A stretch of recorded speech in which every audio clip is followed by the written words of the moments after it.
ஐந்தாம் தமிழர் சங்க நேயர்கள் அனைவருக்கும் வணக்கம். முனைவர் திரு பாண்டியனையா. யார் இந்த பாண்டியனையா? யார் இவர்? சமீப காலத்தில் இந்த கேள்வி புதிய தமிழ் தேசியவாதிகள் மத்தியில் பரவ ஆரம்பிச்சது. இப்போ புதுசாக தமிழ் தேசியத்தை நோக்கி வர தமிழர்களுக்கு வேணாம் பாண்டியனையா யாருன்றது தெரியாமல் இருக்கலாம். ஆனால் ஆரம்ப காலகட்டத்திலேருந்து தமிழ் தேசியத்தில் பயணிச்சிட்டு இருக்க அனைத்து முக்கிய புள்ளிகளுக்குமே இவர் யாருன்றது நல்லாவே தெரியும். பல தமிழ் தேசிய கட்சிகளுக்கும் அந்த கட்சிகளின் தலைவர்களுக்குமே முன்னோடியா வழிகாட்டியா இருந்தவர் பாண்டியன் ஐயா. சரி, யார் பாண்டியன் ஐயா? அதுக்கு முன்னாடி யார் தமிழர்? இந்த கேள்வி எப்போ உருவானதுன்றத கொஞ்சம் யோசிச்சு பாருங்களேன். சில ஆண்டுகளுக்கு முன்னாடி ரஜினி அரசியலுக்கு வரப்போறேன்னு சொன்னாரு. அப்பதான் ரஜினி தமிழர் இல்லைன்னு சொன்னாங்க. அப்போ உடனே அனைத்து மீடியாக்களும் யார் தமிழர்ன்ற கேள்வியை எழுப்புனாங்க. தமிழர் என்று நீங்கள் யாரை வரையறுக்கிறது? யார் தமிழர்? யாரை தமிழன்னு சொல்ற? யார் தமிழர்? யோசிச்சு பாருங்க. இந்த உலகத்தின் மூத்த இனமான தமிழ் இனத்துக்கு யார் தமிழன்ற கேள்விக்கு பதில் தெரியல. அந்த காலகட்டத்தில் ஆளாளுக்கு ஒரு வரையறை சொன்னாங்க.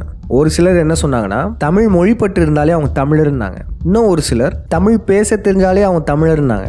அதுக்கப்புறம் ஒரு சிலர் தமிழை தாய்மொழியாக பேசுபவர்கள் தமிழர்கள் அப்படின்னு சொன்னாங்க. இப்படி இவ்வளவு குழப்பம் இருந்த சூழ்நிலையில இந்த கேள்விக்கு சரியான தெளிவான விளக்கத்தை வச்சவர் முனைவர் திரு பாண்டியனையா. தமிழை தாய்மொழியாக கொண்ட தமிழ் குடிகளில் பிறந்தவர்கள் அனைவரும் தமிழர்கள். இதுதான் தெள்ளந்தெளிவான வரையறை. இந்த வரையறையை முன்வைத்தவர் முனைவர் திரு பாண்டியனையா. ஒரு சிலரும் கூட இதே கருத்தை பேசுகிற மாதிரி தான் இருக்கும். தமிழ் குடிகள் பற்றிலாம் பேசுவாங்க. ஆண் தமிழனாக இருந்தால் மட்டும் போதும், பெண் தமிழச்சியாக இருந்தால் மட்டும் போதும் அப்படின்னு சொல்லி கலப்பு இனத்தையே வரையறையாக சொல்லுவாங்க. ஏன்னா இவங்களுடைய பூர்வீகமும் அப்படி தான் இருக்கும். ஒன்று கலப்பினமாக இருப்பாங்க, ஒரு சிலர் தமிழர் வேடத்தில் இருக்கிற பிற இனத்தவர்களாக இருப்பாங்க. அப்படின்னா கொஞ்சம் யோசிச்சு பாருங்களேன். தமிழினத்திற்கு சரியான வரையறையை சொன்னவர் முனைவர் திரு பாண்டியனையா தான்.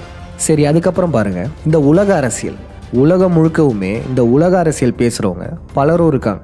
ஆனால் அவங்க எல்லாருமே ஒரு கட்டத்தில் நின்று போயிடுவாங்க. ஒரு சிலர் என்ன சொல்லுவாங்கன்னா, கார்ப்பரேட் கம்பெனிங்க தான் உலகத்தை கண்ட்ரோல் பண்ணுறாங்கன்னு பொதுவாக சொல்லுவாங்க. இன்னும் ஒரு சிலர் 13 குடும்பம் தான் உலகத்தை கண்ட்ரோல் பண்ணுதுன்னு சொல்லுவாங்க. அதில் இந்திய பிராமணர்கள்லாம் இருக்க மாட்டாங்க. இதுவுமே பொதுவான பதில் தான். இன்னும் ஒரு சிலர் ஒரு படி மேலே போய் என்ன சொல்லுவாங்கன்னா, ஏலியன்ஸு, ரெப்டலியன்ஸு இவங்களாம் மனிதர்களே இல்லை, இந்த மாதிரியான ஜந்துக்கள் தான் உலகத்தை கண்ட்ரோல் பண்ணுதுன்னு சொல்லுவாங்க. சரி, இதுதான் எப்படி வந்ததுன்னு கேட்டோன்னா, பல ஆதாரமற்ற கட்டுக்கதைகள்லாம் சொல்லுவாங்க. ஏன்னா இவங்களுக்கு யூதர்கள் தன்னை ரெப்டைலியன்ஸாக சொல்லிட்டு இருக்கிறதுக்கான வரலாறு தெரியாது. இப்படி ஒரு கேட்டகரி ஓடிட்டு இருக்கும். இன்னொரு பக்கம் பார்த்தீங்கன்னா, சரியாக யூதர்கள்னு சொல்லிடுவாங்க. யூதர்கள் தான் இந்த உலகை ஆள்றாங்க அப்படின்றது சரியாக சொல்லிடுவாங்க. ஆனால் ஏன் ஆள்றாங்க, ஏன் இவ்வளோ கொடுமை பண்ணுறாங்க, இதெல்லாம் பண்ணுறதுக்கான காரணம் என்ன அப்படின்லாம் கேட்டால் அதுவும் அவங்களுக்கு தெரியாது. அப்போ உலக அரசியல் பேசுகிறவங்களே பல பேர் இருக்காங்க.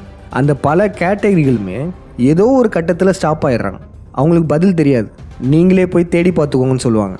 யார் ஒருவர் நீங்களே போய் தேடி பார்த்துக்கோங்க அப்படின்ற பதில் சொல்கிறாங்களோ அவங்களுக்கு பதில் தெரியலன்னு அர்த்தம். அவங்க எங்கே இருந்தோ கண்டென்ட் எடுத்து மனப்பாடம் பண்ணிட்டு சொல்கிறாங்கன்னு அர்த்தம். இந்த மாதிரி பல குழப்பவாதிகளை ஏஜென்ட்டுகள் மூலம் இந்த பிண்டாரிகள் உருவாக்கிட்டே இருப்பாங்க. காரணம், மக்களுக்கு உண்மை தெரிஞ்சு சரியான பாதையில் போயிடக்கூடாது. இப்படி இருக்கையில் முதல்ல இந்த பிண்டாரிகள் யாரு, இவங்க ஏன் இப்படி பண்றாங்க, இவங்களுடைய வரலாறு என்ன, இவங்களுக்கும் தமிழர்களுக்கும் உள்ள தொடர்பு என்ன அப்படின்றத முதல்ல சொன்னவர் முனைவர் திரு பாண்டியனையா தான். இந்த உலக அரசியல், இந்த பிண்டாரிகளுடைய ஆணி வேரெல்லாம் கண்டுபிடிச்சவர் முனைவர் திரு பாண்டியனையா தான். அப்புறம் கொஞ்சம் யோசிச்சு பாருங்களேன். சில ஆண்டுகளுக்கு முன்னாடி முருகன், விநாயகர், சிவன் இந்த கடவுளர்கள்லாம் தமிழ் கடவுள்னே நம்ம தெரியாமல் இருந்திருக்கும். அதற்கு காரணம் இந்த திராவிடம். இவங்கெல்லாம் நம்ம கடவுள் இல்லை, இவங்க எல்லாருமே ஆரிய கடவுள் தான், பிராமணர்கள் தான் கொண்டு வந்தாங்கன்னு மீண்டும் பொய் பிரச்சாரம் பண்ணது இந்த திராவிடம் தான். இந்த சிவன், முருகன், விஷ்ணுவின் மறு உருவமான விநாயகர் இவங்க எல்லாருமே வாழ்ந்த தமிழர்கள், தமிழ் சித்தர்கள் அப்படின்னு முதல்ல சொன்னவர் முனைவர் திரு பாண்டியனையா தான். ஆமாம், இவங்க அனைவருமே ஆசீவக சித்தர்கள். ஆசீவகம் தான் தமிழர்களின் உண்மையான சமயம். முழுக்க தமிழர்களின் அறிவியல் சார்ந்த சமயம். நம் தமிழ் கடவுளர்கள் அனைவருமே அறிவியல் ஆராய்ச்சியாளர்களா, விஞ்ஞானிகளா இருந்தவர்கள் தான். இந்த பேருண்மையை சொன்னவர் யார் தெரியுமா? திரு பாண்டியனையா தான் இதை சொன்னார். தமிழர்கள்லாம் ராவணைய முப்பாட்டன் சொல்லிட்டு இருக்கோம்ல, இதற்கான காரணமே பாண்டியனையா தான். உலகமே ராவணனை அரக்கன் அசுரன்னு சொல்லிட்டு இருக்க சமயத்துல பாண்டியன் ஐயா அவருடைய ராமாயண ஆய்வுகள் மூலம் ராவணன் ஒரு தமிழன், ராமனை வீழ்த்தியவன் அப்படின்ற மிகப்பெரிய உண்மையை சொன்னார். அது மட்டும் இல்ல, மகாபாரத போர் தமிழ்நாட்டில் தான் நடந்தது. அதுக்கான ஆதாரம் இன்றளவும் கேரளாவில் 101 மலைநாடுகள் இருக்கும். அப்புறம் இந்த ஆதிச்சநல்லூர் அகழாய்வு, இது போன்ற பல ஆதாரங்களை வைத்தும் மகாபாரத போர் தமிழ்நாட்டில் தான் நடந்ததுன்னு நிறுவனர் முனைவர் திரு பாண்டியனையா. பாண்டியனையா இந்துக்களின் புராணங்கள் சொல்லக்கூடிய இந்த ராமாயணம் மற்றும் மகாபாரதத்தை மட்டும் கட்டுடைக்கல. கிறிஸ்டியானிட்டி, இஸ்லாம், மாயன் சிவிலைசேஷன், எகிப்தியன் சிவிலைசேஷன், சுமேரியன்ஸ், கேமரோனியன்ஸ் பல நாகரிகங்களையும் பல கலாச்சாரங்களையும் டீகோட் செய்து உண்மையை மீட்டெடுத்திருக்காரு.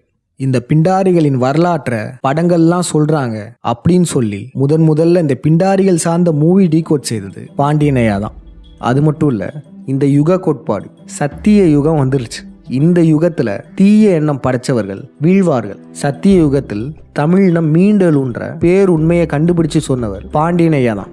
இவ்வளோ உண்மைகள் சொல்லியிருக்காருல, நீங்களே யோசிச்சு பாருங்களேன். பல ஆண்டு காலமாக தமிழ் தேசியத்துல பயணிச்சுட்டு வந்தவர், காடு மலையெல்லாம் ஏறி இறங்கி இவ்வளோ ஆராய்ச்சிகள் செய்து பல உண்மைகளை கண்டுபிடிச்சிருக்காருல. இவரை பத்தி ஒரு ஊடகத்துலனாச்சும் பேசியிருக்காங்களா?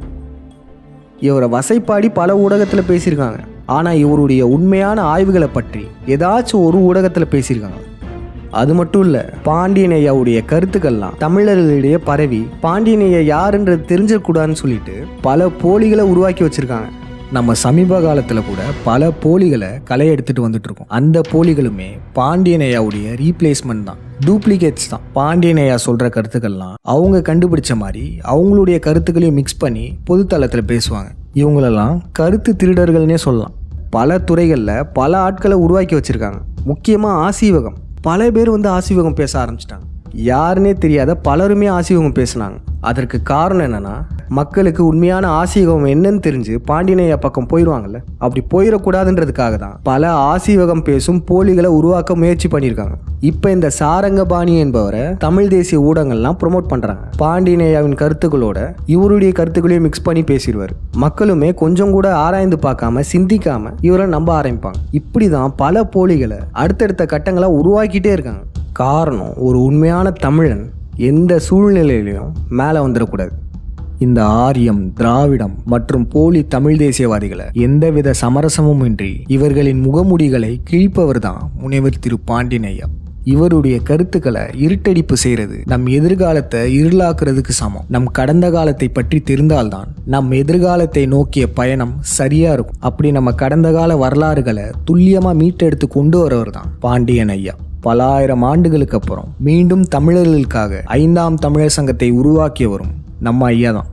ஆனால் இது பாண்டியனையா சொன்ன மாதிரி இது சத்திய யுகம், உண்மைகள் வெளிவரும் காலம். இது பாண்டியனையாவுடைய கருத்துக்கள் உலக மக்களிடையே பரவ ஆரம்பிச்சிருச்சு. நம்மளுடைய கருத்துக்கள் இன்னும் வேகமாக பரவணுன்றதுக்காக ஒரு சிறு முன்னெடுப்பு தான் இந்த ஆடியோ பாட்காஸ்ட். நம்ம சொல்ல வேண்டிய கருத்துக்கள் இன்னும் நிறைய இருக்குது. இதுக்கெல்லாம் தனித்தனி விழயங்கள் உருவாக்குறதுலேயே நேரம் விரயமாயிருது. இதற்கெல்லாம் ஒரு மாற்றாக தான் இந்த ஆடியோ பாட்காஸ்ட். இது எப்படி இருக்குன்னா, மக்களுக்கு புரியும் வண்ணம் எளிய முறையில் சின்ன கலந்துரையாடலில் பாண்டியனையா பேசுவார். அதில் பல முக்கியமான கருத்துக்கள் மற்றும் இதுவரையும் பேசாத கருத்துக்களும் பேசுவார். மேலும் மக்கள்கிட்ட இருக்கிற குழப்பங்கள் மற்றும் சந்தேகங்களுக்கும் இந்த பாட்காஸ்டில் பதில் அளிக்கப்படும். அதனால் மிக முக்கியத்துவம் வாய்ந்த இந்த ஆடியோ பாட்காஸ்ட்டை கண்டிப்பாக தமிழர்கள் அனைவருமே கேளுங்க. உங்களுக்கு ஏற்படும் குழப்பங்கள் மற்றும் சந்தேகங்கள், அப்புறம் ஒரு சில ஐடியாஸ் கூட உங்களுக்கு தோணும். இது எல்லாத்தையும் கூட நீங்கள் பின்னூட்டத்தில் பதிவு பண்ணலாம். அடுத்தடுத்த பாட்காஸ்ட் அதை பற்றியுமே பாண்டியனையா பேசுவார். விரைவில் இந்த ஆடியோ பாட்காஸ்டோடைய முதல் எபிசோட் வெளிவர இருக்கு. மீண்டும் அடுத்த விழத்தில் சந்திப்போம். நன்றி, வணக்கம்.